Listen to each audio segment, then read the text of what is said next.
Terima kasih Bapak karena kami tahu kami punya Tuhan yang hidup, Tuhan yang begitu berkuasa dan selalu ada bagi kami setiap waktu, setiap saat. Terima kasih Bapak, kami sungguh bersyukur Tuhan karena kami menjadi anak-Mu, anak yang begitu dikasih oleh Engkau Tuhan. Dan kami tahu hari ini, siang hari ini Tuhan, Kau punya berkat yang begitu berlimpah atas kami Tuhan.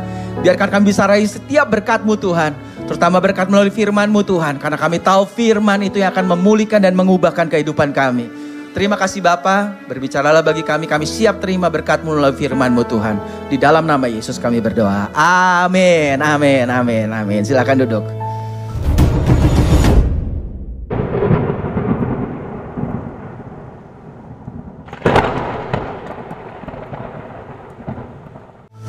Ya, shalom. Ya, nggak kerasa ini udah bulan ketiga di tahun 2024 gitu.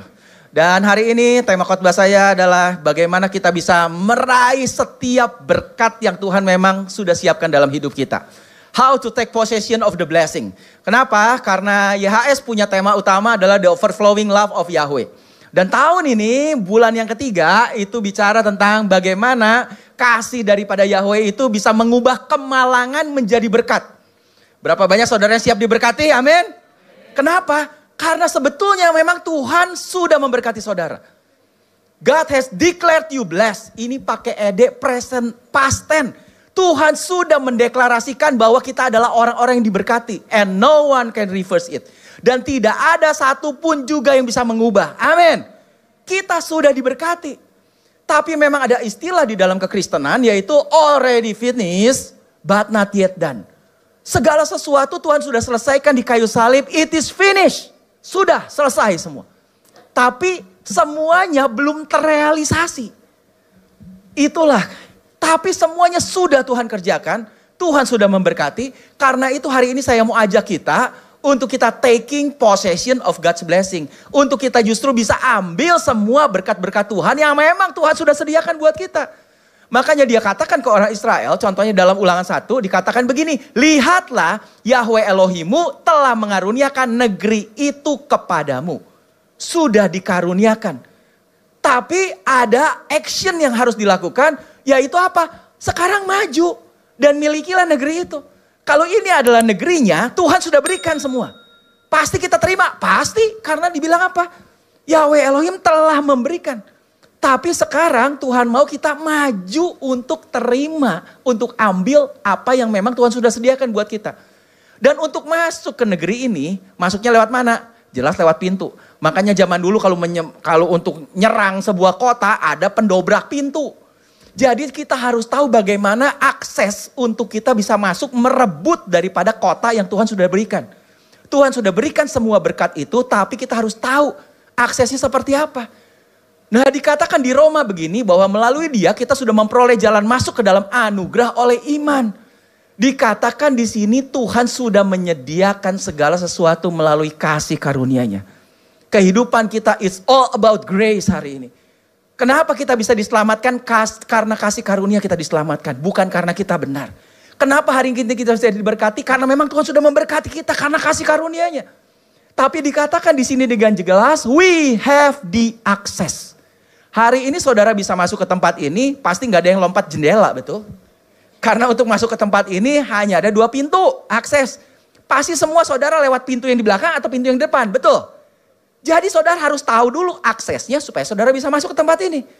Nah, dibilang di sini, we have the access by the faith into this grace. Segala sesuatu Tuhan sudah sediakan by the grace of God.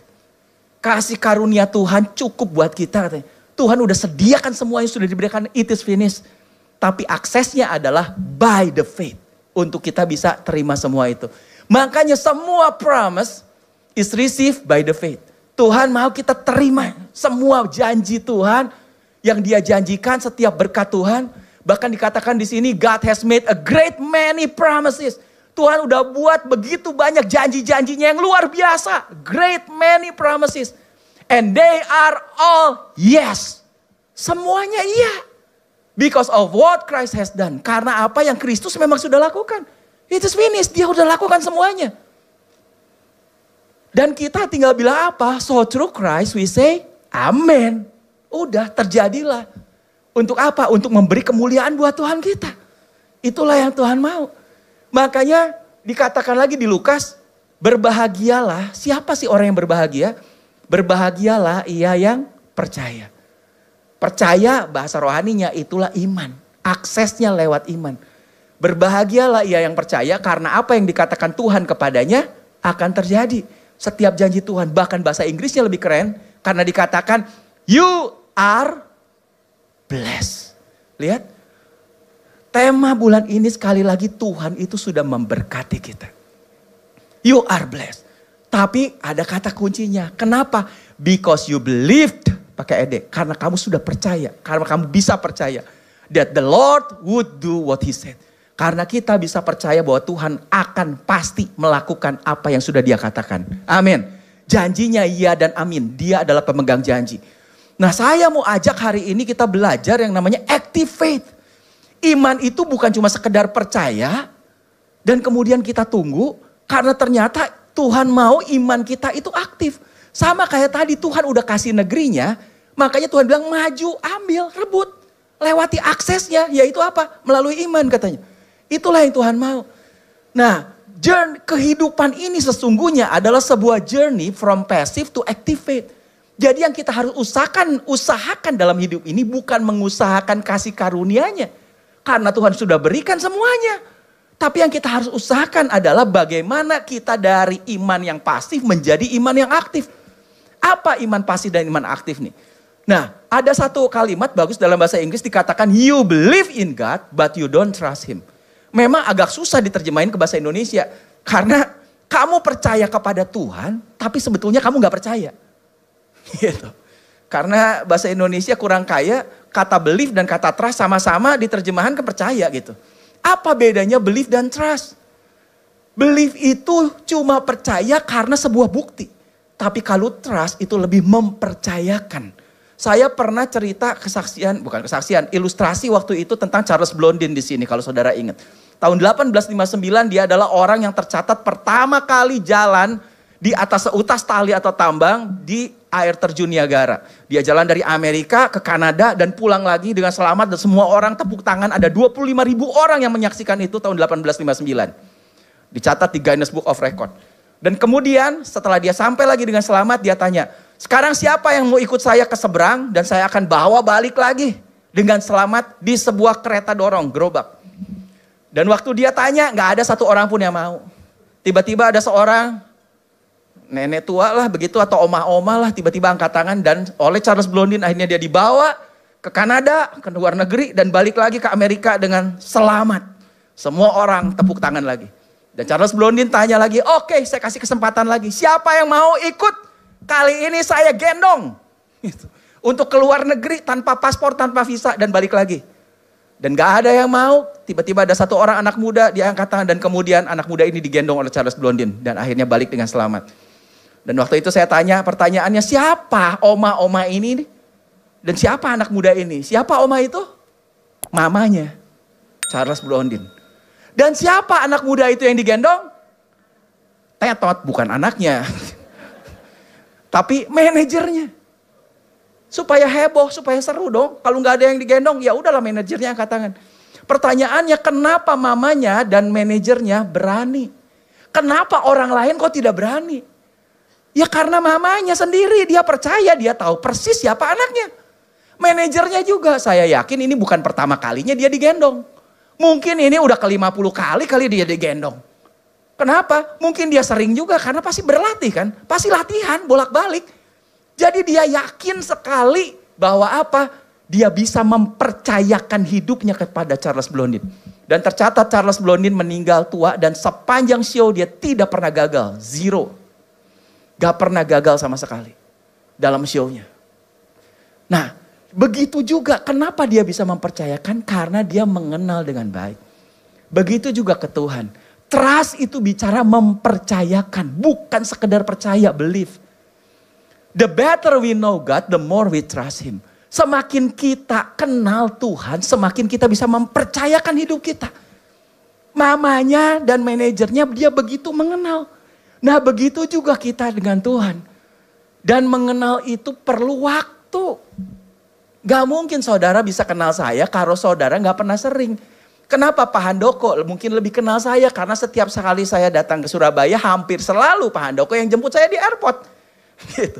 Jadi sepanjang di mobil yang ngobrol dan ini dan itu. Jadi apa? Pengenalan itu butuh waktu. Abraham Lincoln pernah bilang begini, dia presiden Amerika. Dia bilang, berikan saya 6 jam untuk nebang pohon. Kalau ada orang mau kasih saya pohon, kalau ada orang mau kasih saya berkat, ini bicara tentang berkat tadi dari awal. 6 jam saya cukup untuk bisa dapat potong itu pohon. 6 jam cukup. Tapi kata dia apa? Saya akan menggunakan 4 jam pertama untuk mengasah kapak saya. Wow. Kenapa? Kalau saudara pernah tahu tuh, kalau saudara punya pisau, potong daging. Coba pakai pisau yang tumpul tuh. Saya pernah coba, aduh itu digoyang-goyang cuma ikut goyang-goyang dagingnya. Gitu. Tapi kalau pernah lihat pisaunya tukang itu sushi, waduh itu. Atau makan teppanyaki begitu, sekali dia begitu, sret, sret, sret. Wow, kenapa? Begitu tajam. Pasti diasah dulu. Sebetulnya Abraham Lincoln ini dia lagi cerita, itu mengutip dari sebuah ayat di dalam Pengkhotbah 10.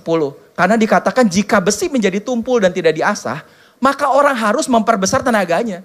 Tetapi yang terpenting untuk berhasil adalah hikmat. Jadi dalam kehidupan ini saudara perlu tahu. Kalau Tuhan udah mau kasih berkat, Tuhan bilang apa? Itu pohon, itu berkat kamu semua, tebang. Abraham Lincoln bilang apa? 4 jam pertama saya hanya akan mengasah kapak saya. Bagaimana dengan saudara? Karena yang penting hikmat, bukan cuma asal kerja. Dan apa? Bagaimana kita mengasah kapak kita? Wisdom in livingnya adalah sharpen your axe untuk mengasah kapak kita. Disitulah kita butuh yang namanya doa dan baca firman. Kehidupan ini kenapa harus dimulai dengan doa dan firman? Karena Martin Luther aja, bapak pendiri gereja Protestan, dia berkata begini, when I have a lot to do in a day, ketika satu hari itu saya banyak kerjaan, banyak yang harus dikerjain, justru I spend more time in prayer. Justru saya ambil lebih banyak waktu lagi untuk saya berdoa katanya. Kenapa?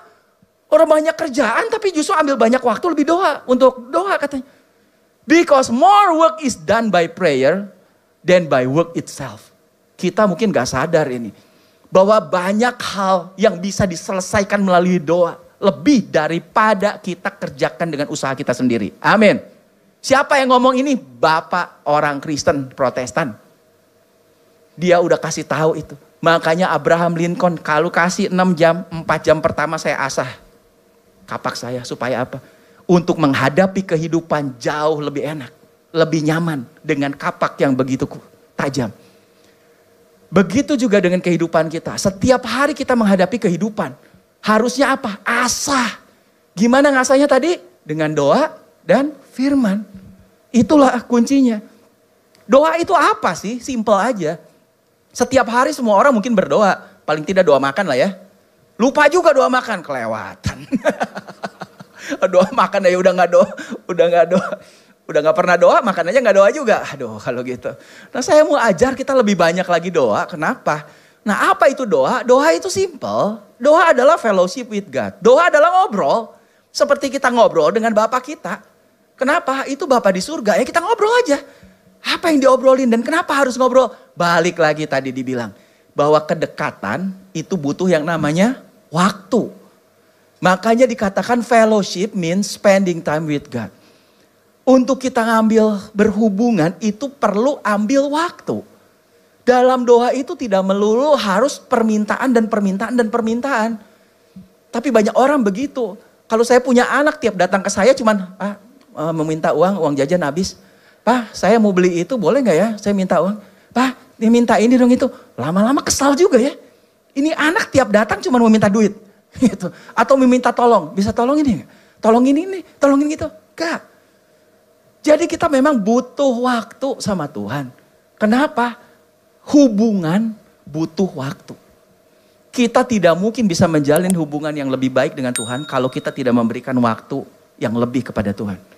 Tapi masalahnya hidup sekarang ini lebih sulit dibanding hidup pada masa-masa dulu.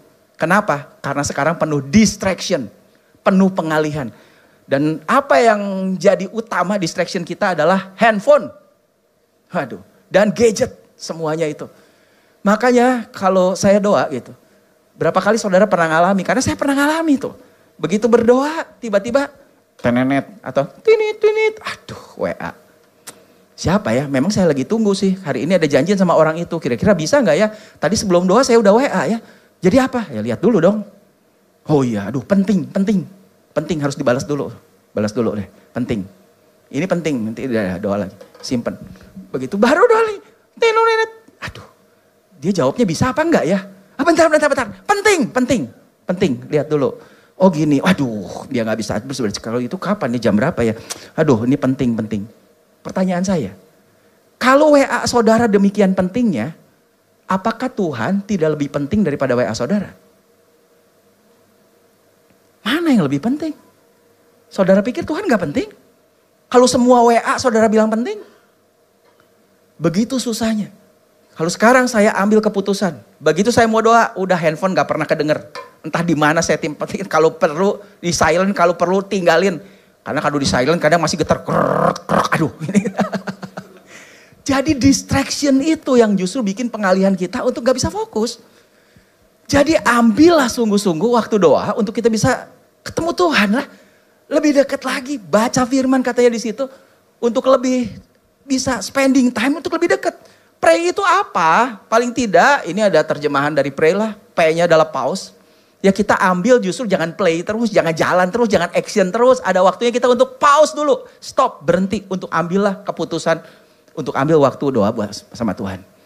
Terus mulai merefleksikan apa sih yang Tuhan udah kerjakan dalam hidup kita. Kalau selama ini Tuhan udah tolong kita. Masa sih sekarang Tuhan gak bisa tolong kita gitu.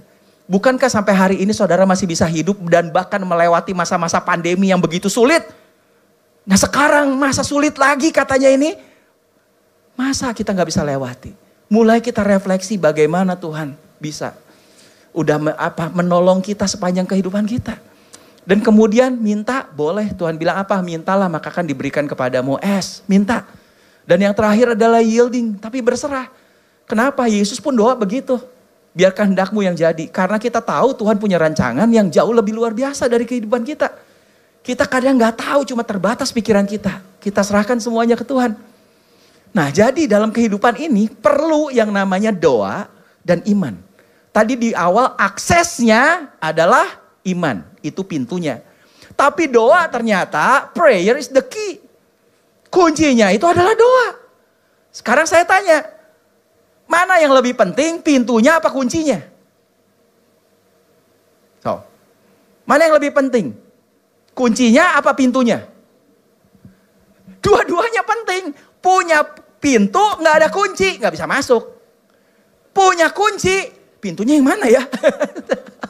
Gak tahu pintu, ya tetap nggak bisa masuk. Makanya prayer and faith, iman dan doa ini nggak bisa dipisah. Dua hal ini. Saudara perlu berdoa di dalam iman untuk saudara bisa masuk. Makanya waktu Yesus ngajarin tentang doa, ini adalah tentang hal berdoa di Injil. Dia ajarin ke murid-muridnya, dia ngomong seperti apa kalau kamu harus berdoa. Karena itu aku berkata kepadamu, apa saja yang kamu minta dan doakan, apa aja berarti ya apa aja yang kamu minta dan doakan, dibilang di situ kamu harus punya iman dulu. Percayalah bahwa kamu telah menerimanya, maka adalah hubungan sebab akibat. Kalau yang pertama dilakukan, akan kita terima yang berikutnya. Kalau kamu percaya bahwa kamu telah menerimanya, maka itu hasilnya. Hal itu akan diberikan kepadamu. Jadi setiap kali berdoa katanya, percaya dulu bahwa kamu telah menerima. Nah sekarang kayak begini, kalau kita minta, apa saja yang kamu minta dan doakan. Kalau saudara bilang ke saya, saudara minta kopi. Saya punya kopi tuh, kenapa di ruang pastor di sana ada mesin kopi. Jadi kalau saudara mau, saya bisa kasih. Kalau saudara bilang ke saya, Pak minta kopi. Oke, saya bilang iya.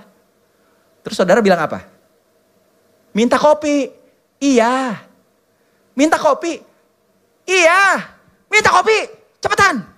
Ya saya kan lagi khotbah ini. Kan saya udah bilang iya. Nggak percaya saudara kalau saya bilang iya? Bukankah seringkali doa kita seperti begitu? Tuhan tolong ya Tuhan ya. Tuhan tolong ini Tuhan masalah saya ini. Tuhan tolong. Besok kalau jam 12 gak ditolong. Awas. Waduh, diancam Tuhannya balik. Bukankah seringkali isi doa kita cuma minta dan semakin keras. Padahal Tuhan bilang apa? Semuanya sudah diberikan. Padahal ayatnya bilang apa? Sebelum kita berdoa bahkan Tuhan sudah tahu. Apa yang kamu minta. Dia udah tahu. Dan tadi di awal dibilang semua kasih karunia-Nya sudah diberikan buat kita. Cuma kita kadang gak tahu aksesnya. Yaitu lewat iman. Iman adalah percaya. Makanya kalau begitu bagaimana seharusnya kita berdoa? Ayatnya bilang apa saja yang kamu minta dan doakan. Percayalah kamu telah menerimanya. Kalau saudara minta ke saya kemudian bilang, Pak minta kopi. Iya, harusnya saudara bilang gimana? Terima kasih dong, betul gak? Kan saya udah kasih, iya. Tapi tunggu. It is finished but not yet done. Saya udah bilang iya, berarti udah selesai. Saya udah jawab, iya. Tapi tunggu. Nah harusnya saudara bilang apa? Terima kasih. Untuk apa yang saudara mau doakan. Makanya harusnya seperti apa kita berdoa. Ini saya mau ajarin. Mungkin tadi pagi waktu saudara kesini, saudara ada yang berdoa. Kayak apa saudara berdoa? Mungkin tadi pagi saudara berdoa begini, Tuhan. Sebentar saya mau ke gereja Tuhan. Kau sertai saya di perjalanan. Supaya tidak kurang suatu apapun. Bisa sampai ke gereja, ke praksis. Tidak ada kecelakaan. Semuanya lancar jalanannya. Terima kasih Tuhan Yesus. Dalam nama Yesus amin. Itu tidak salah. Tapi saya kasih tahu itu doa yang pasif. Saya mau ajar sekarang iman kita untuk aktif. Aktif adalah percayalah bahwa kamu telah menerima untuk apa yang kamu doakan. Berarti doanya kayak gimana? Tadi, waktu saudara mau minta, Tuhan udah jawab iya. Berarti tadi kita bilang, terima kasih. Jadi harusnya kita doanya gimana? Terima kasih Tuhan karena Tuhan sudah menyertai saya akan ke gereja. Di sepanjang perjalanan semuanya lancar, aman, tidak ada kecelakaan. Sehingga saya bisa sampai di gereja, tidak kurang suatu apapun. Terima kasih Tuhan, dalam nama Yesus, amin. Beda gak? Ada beda sedikit. Yang pertama tidak salah, saya bilang. Tapi saya mau ajar kita untuk punya iman yang aktif. Jadi apa? Kita percaya dulu Tuhan udah kasih.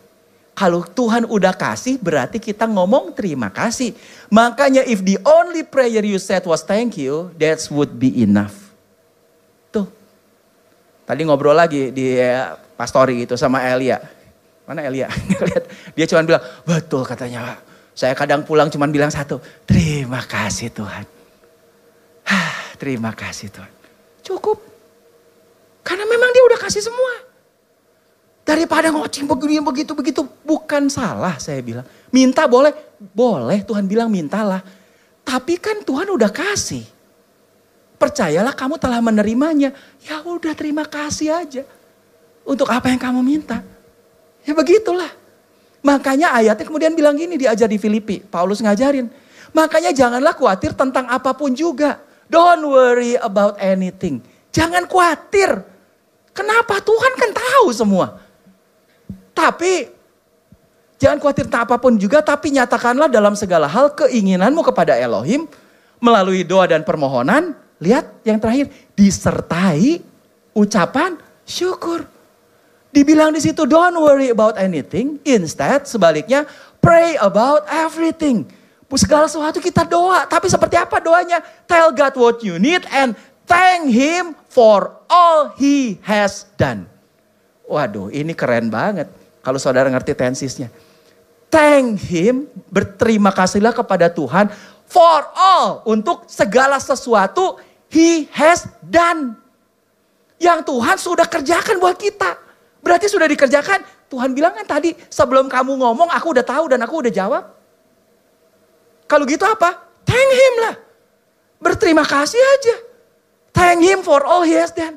Makanya doa dimulai dengan thank you Tuhan. Untuk apa yang kita mau. Terima kasih aku pasti akan terima. Itulah di-activate. Itulah iman yang aktif. Ada satu cerita. Ini kesaksian dari George Mueller. Siapa George Mueller? Dia adalah seorang misionaris, dia evangelis, dia koordinator dari panti asuhan di Bristol di Inggris. Dan dia selalu punya kata-kata di situ, through his faith and prayer. Lihat, dua hal yang tidak bisa dipisahkan. Doa dan iman. Doa dan iman kayak kunci sama pintu. Waktu berdoa harus beriman. Apa yang saudara doakan, saudara udah terima. Dan dia punya sepanjang umurnya gitu, sepanjang panti asuhan itu ada 120.000 anak yang pernah tinggal di panti asuhannya. Luar biasa. Dan dia punya jurnal, punya buku hariannya gitu. Dan dari buku hariannya itu dicatat mujizat demi mujizat, ratusan. Banyak banget. Bagaimana Tuhan jawab apa yang dia doakan. Dan dia punya quotes luar biasa, dia bilang begini, the greater the difficulty to be overcome, the more will it be seen for the glory of God. Semakin besar itu masalah yang dihadapi, semakin ada kemuliaan yang begitu besar di belakang, di balik daripada itu. Dan bagaimana, how much can be done by prayer and faith.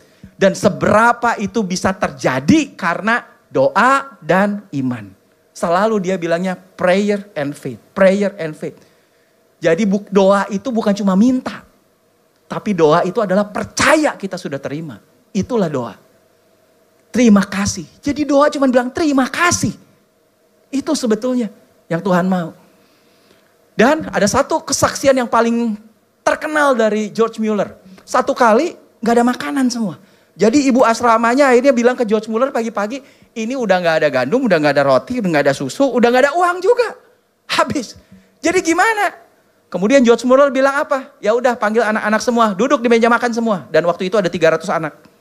300, banyak loh. Gitu. Suruh duduk semua, kenapa? Kalian kan harus sekolah. Jadi nanti sebentar kita akan makan supaya kalian gak terlambat sekolah.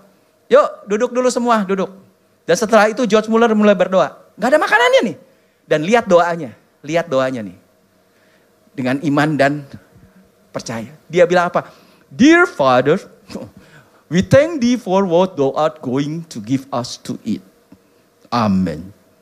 Itu logat Inggris kali gitu. Jadi dia bilang apa?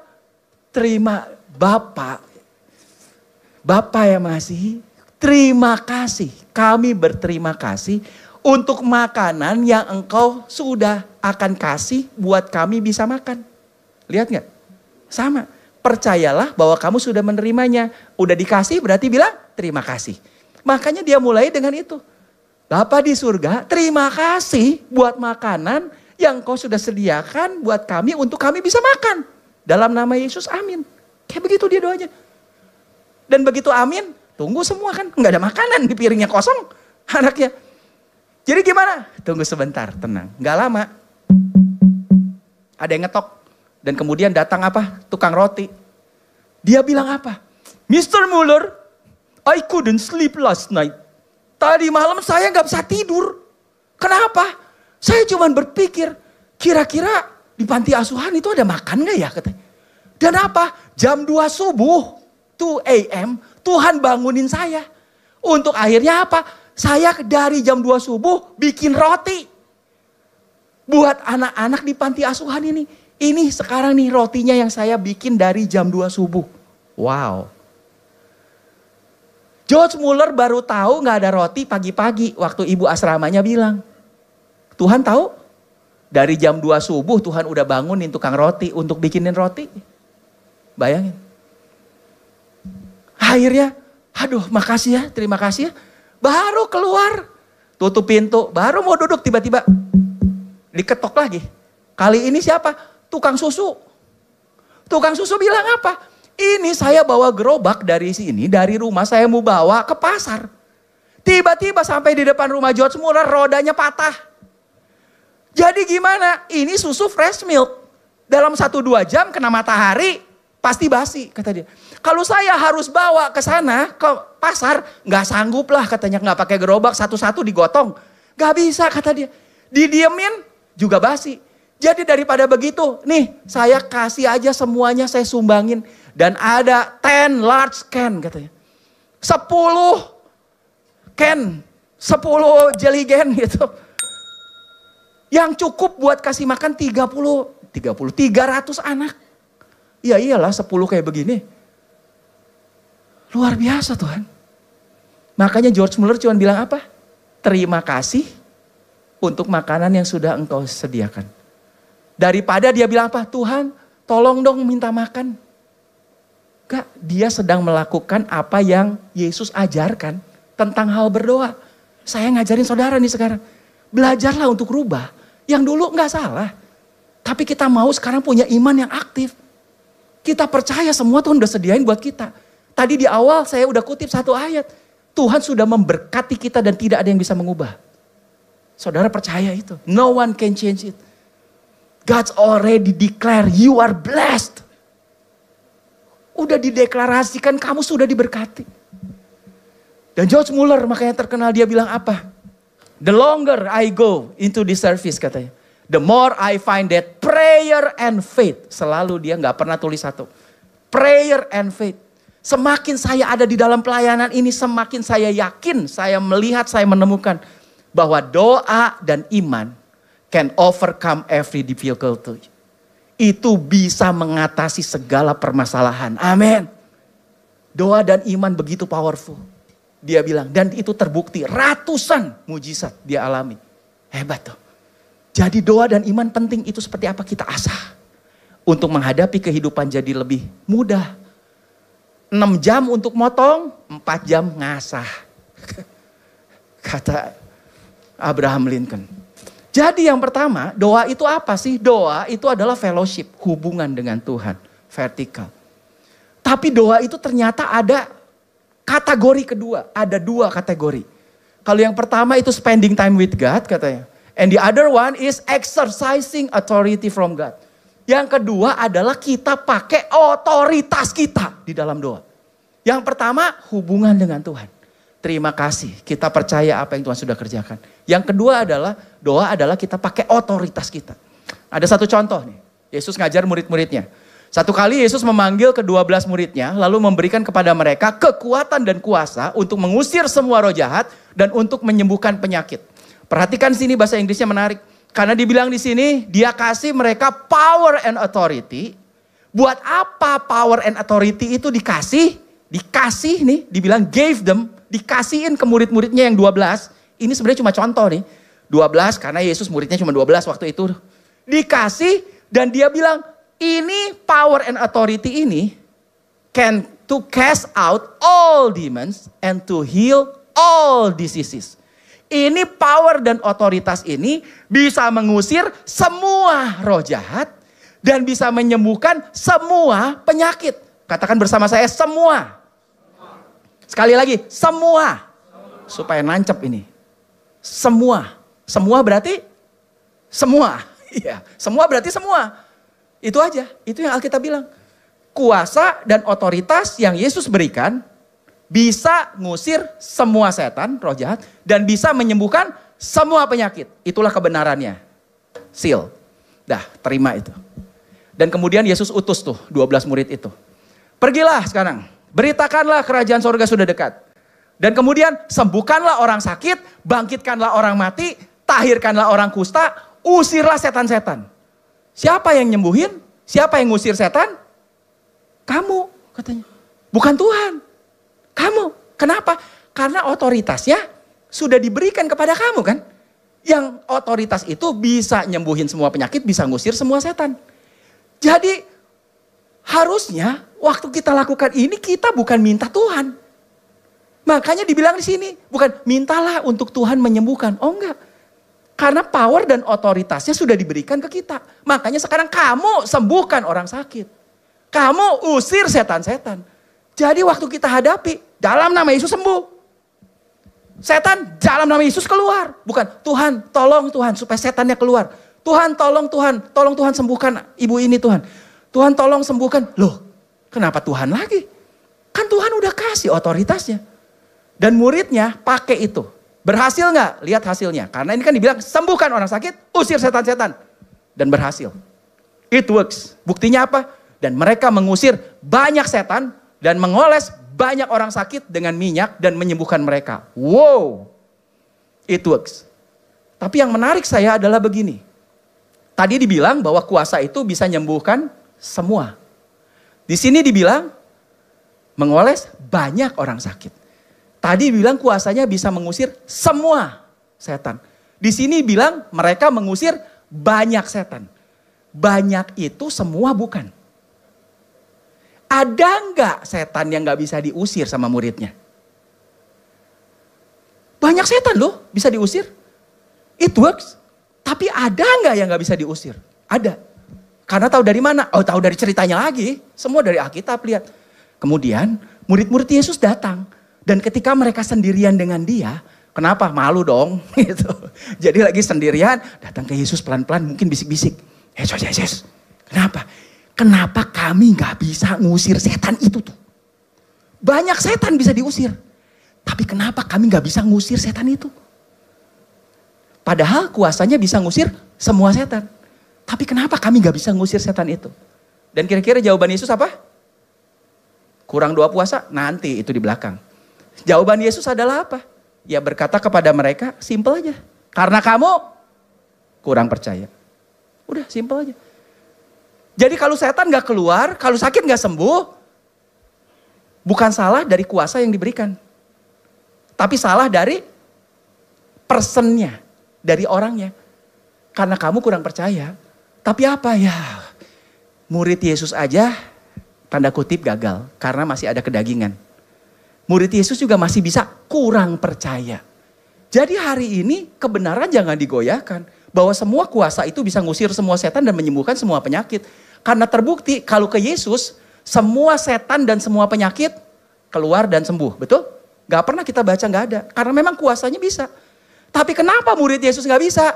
Karena mereka kurang percaya. Dan akhirnya Yesus kemudian bilang ayatnya, kalau kamu punya iman sebesar biji sesawi aja, kamu bisa pindahin gunung.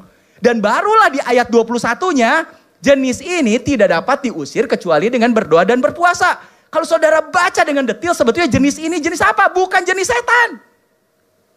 Tapi jenis apa? Jenis orang yang kurang percaya. Jadi buat apa kita berpuasa? Bukan supaya setan yang lebih gede bisa diusir.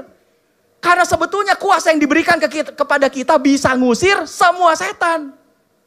Problemnya kenapa kamu gak bisa ngusir itu setan? Karena kamu kurang percaya. Nah jenis yang kurang percaya itulah butuh puasa. Sepupu kita lagi puasa. Kenapa butuh puasa? Karena puasa berarti kita menekan semua kedagingan kita. Karena daging ini terbuat dari tanah yang sudah terkutuk. Ada dosa di sini. Gimana kita mengatasi kedagingan? Kamu butuh puasa. Makanya gak heran ketika orang puasa. Kayak bau rawon nih. Rawon setan kali. Gitu. Kayak bau rawon. Duh, tapi kan saya lagi puasa kan.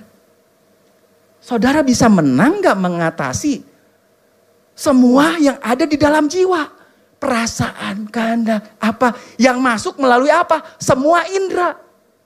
Ada 5 indera masuk. Karena sebetulnya kita hidup dari roh.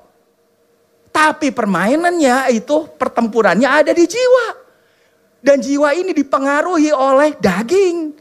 Untuk bisa mengatasi daging, disitulah kamu butuh lebih banyak doa dan puasa. Karena di dalam doa tadi dibilang apa? Percayalah kamu telah menerimanya. Berarti di dalam doa ada iman. Betul?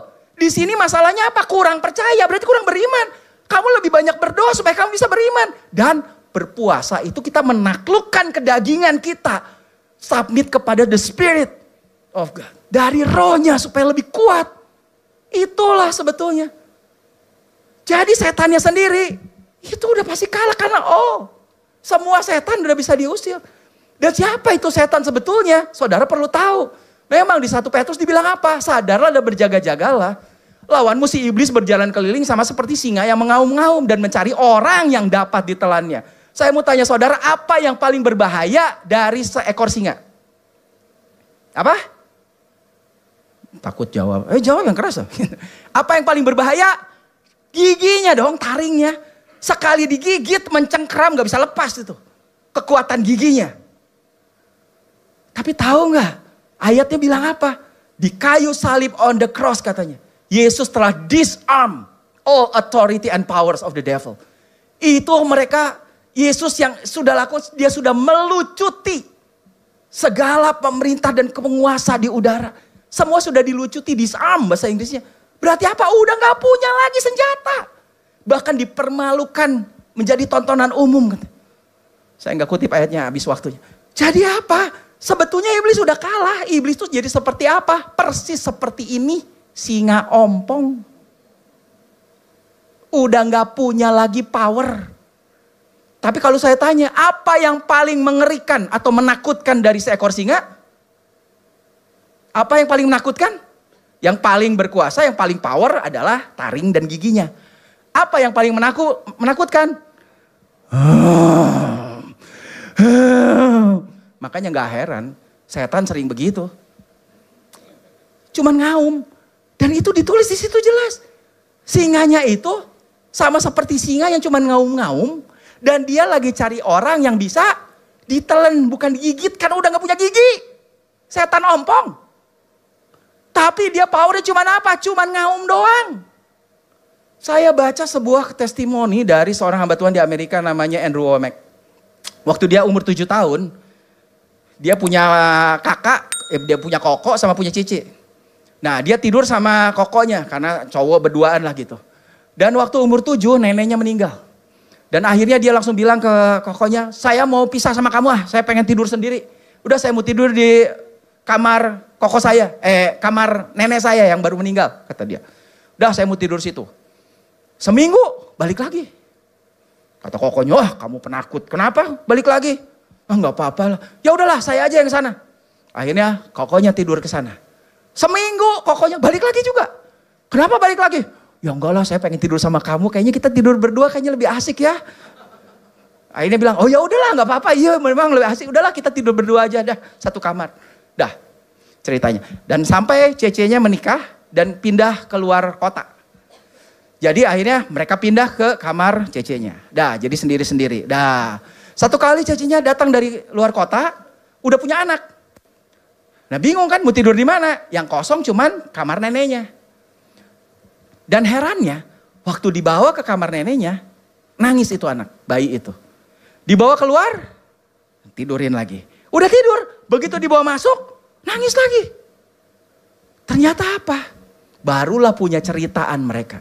Karena ternyata neneknya itu main kuasa kegelapan. Jadi neneknya itu bisa dibilang dukun lah, begitulah. Dan barulah cerita ini, mereka anak dua bocah ini, waktu kejadian umur 7 tahun. Mereka bilang, kenapa waktu itu kamu seminggu kemudian ke sana balik lagi? Iya, itu kan di kamar nenek kan ada foto katanya. Itu malam-malam itu foto bisa terbang. Fotonya bisa terbang. Baru kokonya bilang, iya betul saya juga katanya. Baru terbongkar sama-sama. Nggak ngomong sama-sama, iya betul. Singkat cerita, waktu umur 17 tahun dia mulai sadar tentang otoritas ini. Dan selama itu kamar itu akhirnya tidak pernah ditempatin, nggak pernah dibuka, nggak pernah dibersihin, dikunci begitu saja udahlah gitu. Di abandon katanya, diabaikan. Sampai waktu umur 17 akhirnya dia mulai pikir begini. Padahal itu udah ada persekutuan di rumahnya, dipakai FB segala macam cell group gitu. Tapi itu nggak pernah disentuh. Dia cuma bilang gini, sekarang itu kan kamar ada di rumah saya. Kalau sekarang saya punya otoritas, harusnya setan nggak bisa ada di situ dong. Kalau gitu apa? Saya mau usir. Dan akhirnya apa? Dia pikir saya mau pergi ke situ dan saya mau usir. Akhirnya dia masuk tuh ke situ. Sekali buka dia masuk. Cek. Begitu masuk dia cerita, waduh itu memang aura setannya kerasa, bulu kuduk berdiri semua. Dan akhirnya dia bingung, terus mesti ngapain ya? Mesti ngapain? Dia bilang seandainya saya bisa lihat, saya bisa tengking. Tapi ini kerasa doang, terus gimana apa? Akhirnya dia tutup lagi, dia keluar.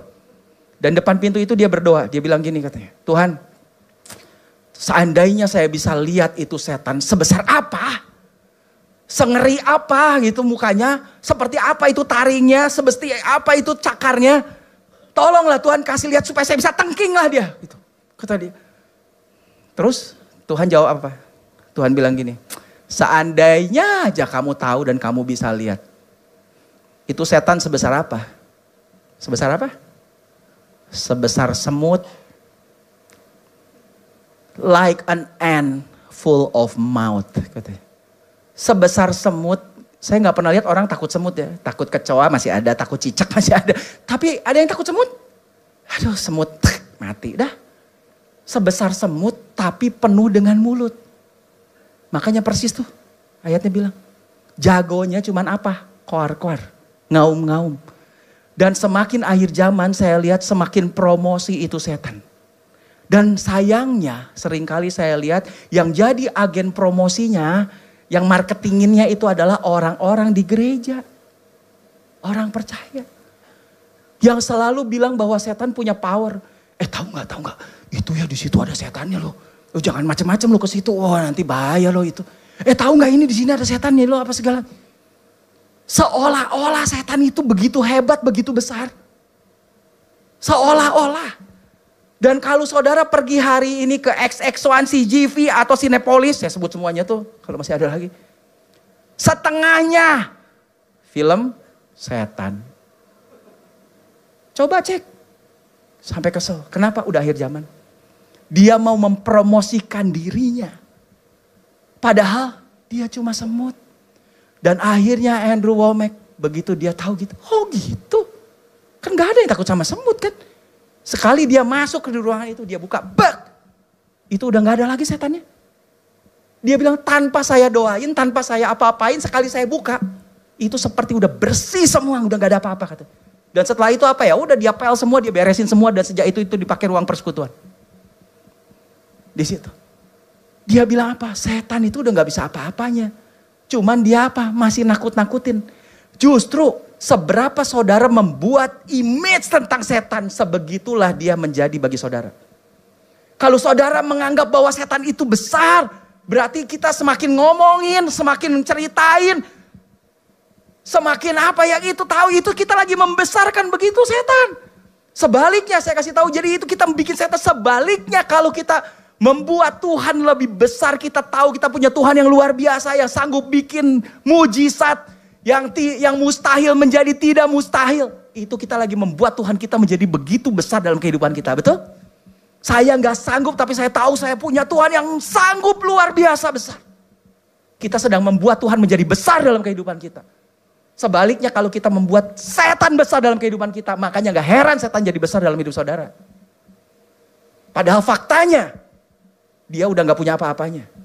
Saya pernah khotbahin kemudian satu orang bilang apa? Pak jangan macam-macam pak. Nanti baru tahu di situ setan. Saya bilang, saya gak takut. Kita punya iman dong seperti apa yang firman bilang. Dan justru gimana kalau begitu kita lawan setan. Nih ayat 9, ini tadi ayat 8-nya. Resist him. Usir, tangking katanya. Firm in your faith. Bahasa Indonesia bilang apa? Lawanlah dia dengan iman. Dari awal kita lagi bicara iman, di active faith. Harus saudara punya iman yang aktif. Lawanlah dia dengan iman yang teguh. Iman yang teguh itu apa? Apa yang menjadi dasar yang teguh? The firm foundation? Bible. Firman Tuhan. Itulah the firm foundation. Jadi punyalah iman percaya kepada firman Tuhan yang teguh. Dan dibilang di sini, sebab kamu tahu bahwa semua saudaramu di seluruh dunia menanggung penderitaan yang sama. Apa artinya? Semua masalah, semua orang sama. Yaitu apa? Gak percaya, itu aja. Makanya Yesus bilang kepada murid-muridnya, waktu muridnya tanya, Yesus kenapa kami gak bisa ngusir setan yang itu? Yesus cuma bilang apa? Karena kamu kurang percaya. Itu aja. Kalau kita percaya, justru kita bisa lawan setan. Lawanlah dia dengan iman yang teguh, percaya. Jadi iman itu apa sih? Faith is believing the word of God. Iman itu adalah ketika kita bisa percaya pada firman Tuhan. Apa yang firman bilang? And acting upon it. Dan bersikaplah, berperilakulah, acting seperti apa yang kita percaya. Saya baru baca itu ada satu yang menarik. Satu penginjil gitu diundang ke sebuah daerah untuk berdoa minta turun hujan. Karena 3 tahun gak turun hujan. Dan akhirnya ini kejadian Elia ya, hampir mirip. Dan apa? Kemudian dia bilang gini, oke, kalau gitu apa? 2 hari lagi jam 5 kita kumpul di stadion. Dan itu jam 5 sore itu kumpul di stadion penuh orang. Untuk apa? Berdoa minta hujan. Tapi pertanyaan pertama dia cuma langsung tanya begini. Berapa banyak saudara yang bawa payung angkat? Tidak lebih dari 10 orang. Tandanya apa? Kamu gak percaya bahwa akan ada hujan? Kenapa cuma 10 orang yang percaya dan siap bawa payung? Ya karena 3 tahun gak hujan. Terus dia bilang apa? Tidak heran kalian berdoa dan gak turun hujan.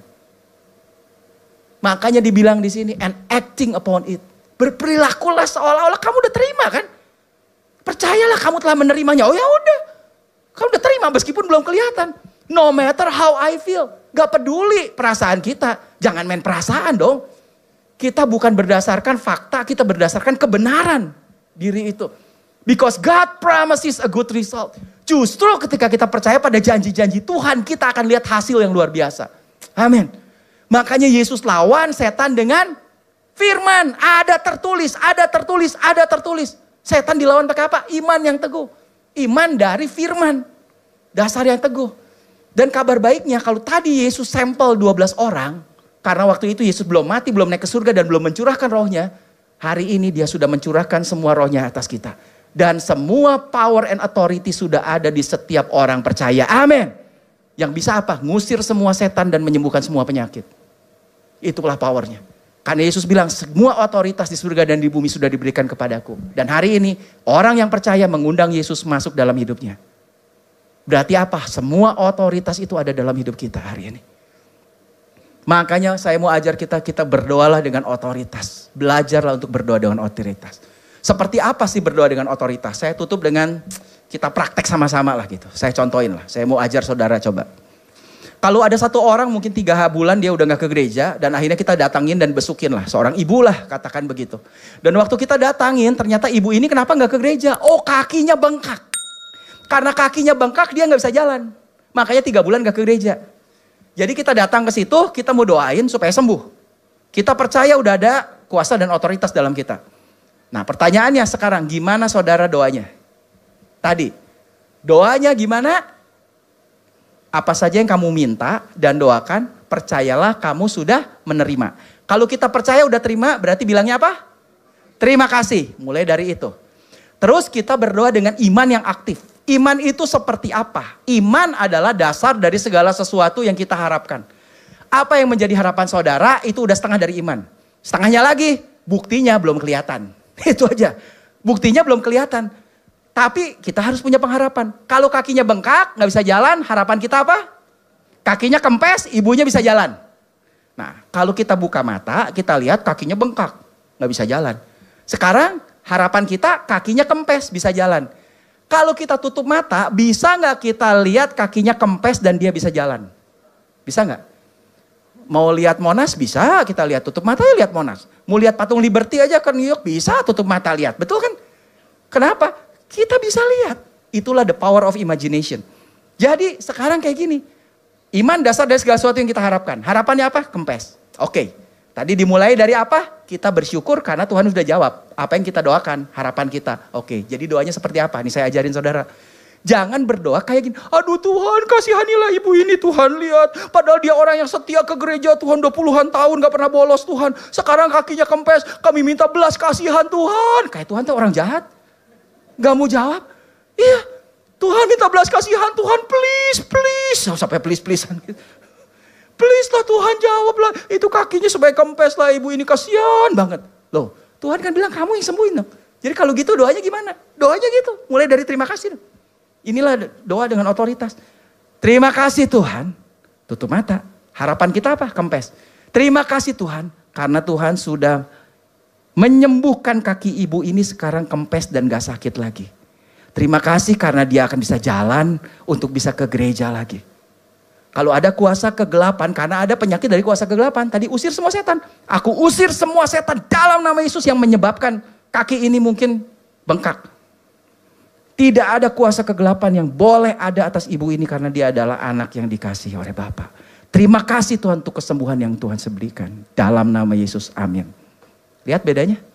Itulah the power of authority in prayer. Doa dengan kuasa. Kenapa? Karena apa yang kita katakan ada kuasa dalam mulut kita. Kenapa? Karena Bapa menjadikan seluruh dunia dia pakai firman. Sekarang firman ada di dalam kita. Itu Yesus adalah firman ada dalam kita. Your work have creative power. Semua diciptakan jadilah terang, jadilah ini, jadilah itu. Cuma ngomong. Berarti apa? Sekarang kita juga ngomong aja. Mau sembuh, sembuhkan. Dalam nama Yesus sembuh. Pakai iman kita. Your word have creative power katanya. Speak faith-filled words into your life every day. Mulai ngomong. Apa yang menjadi iman kita, apa yang kita harapkan. Word have power katanya. Word created this universe ini. Everything started with the word. Semua dimulai dengan firman. And the Bible says, katanya in the beginning was the word, in the same way your word have creative power. Mulailah ngomong. Saya harap saudara belajar sesuatu hari ini dan aplikasikan. Jadi yang Tuhan mau, pemain musik bisa maju.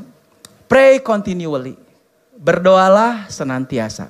Yang Tuhan mau adalah kita berdoa senantiasa. Terus, give thanks in all circumstances. Kita mengucap syukur, berterima kasih di dalam segala keadaan. Kenapa bisa berterima kasih dalam segala keadaan? Karena waktu kita berdoa, kita percaya Tuhan akan melakukan. Jadi terima kasihlah. Gitu.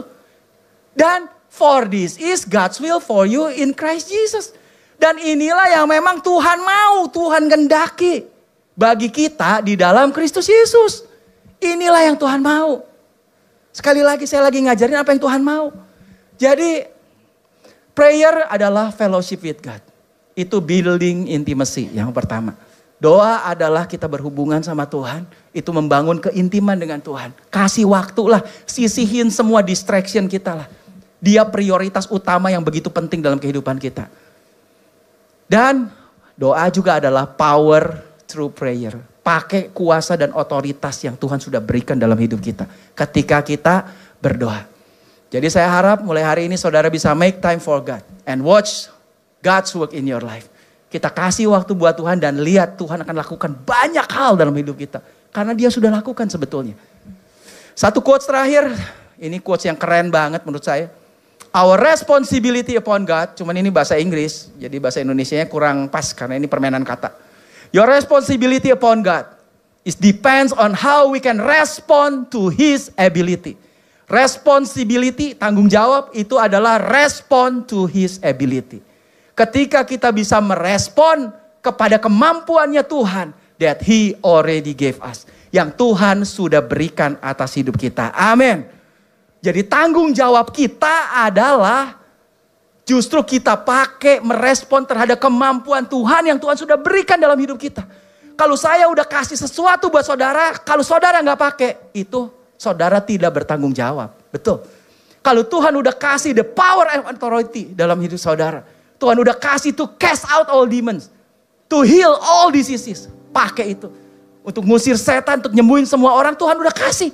Justru tanggung jawab kita adalah merespon terhadap kemampuan yang Tuhan sudah berikan dalam hidup kita. Amin. Dan kalau saudara bisa lakukan ini, saudara akan lihat. You declare blessing over your life. Hidup kita akan diberkati karena memang Tuhan sudah memberkati kita. Dan kita rebut dengan activate. Dengan iman yang aktif kita ambil semuanya itu. Dan lihat, saudara akan terima semuanya itu dalam nama Yesus. Mari kita berdoa. Terima kasih Bapa, kami sungguh bersyukur Tuhan. Untuk setiap kebenaran yang kami dengar Tuhan. Terima kasih Tuhan untuk power and authority. Untuk kuasa dan otoritas yang kau berikan dalam hidup kami. Terima kasih Tuhan. Kuasa dan otoritas yang luar biasa. Bahkan kau hidup di dalam kami. Untuk menyembuhkan semua penyakit. Dan untuk mengusir semua setan-setan. Kami mau belajar Tuhan hari ini. Untuk kami pergunakan semua otoritas itu. Dengan iman yang aktif. Terima kasih untuk setiap janji-janjimu. Yang pasti akan terjadi dalam kehidupan kami. Itulah dasar, firman itu adalah dasar bagi kami untuk berpijak. Terima kasih Tuhan untuk semuanya Tuhan. Dan aku sungguh berdoa setiap anakmu yang dengar firman ini Tuhan. Mereka bisa praktek, bisa mengaplikasikan. Mereka bisa menjalani semua firman itu dalam kehidupan mereka. Dan mereka akan lihat firman yang begitu berkuasa akan mengubahkan kehidupan kami. Tidak ada yang mustahil. Untuk kami alami segala sesuatu. Tidak ada yang mustahil. Terima kasih Tuhan. Aku serahkan sekali lagi Tuhan. Aku meteraikan semua firman ini. Di dalam nama Yesus kami berdoa. Amin.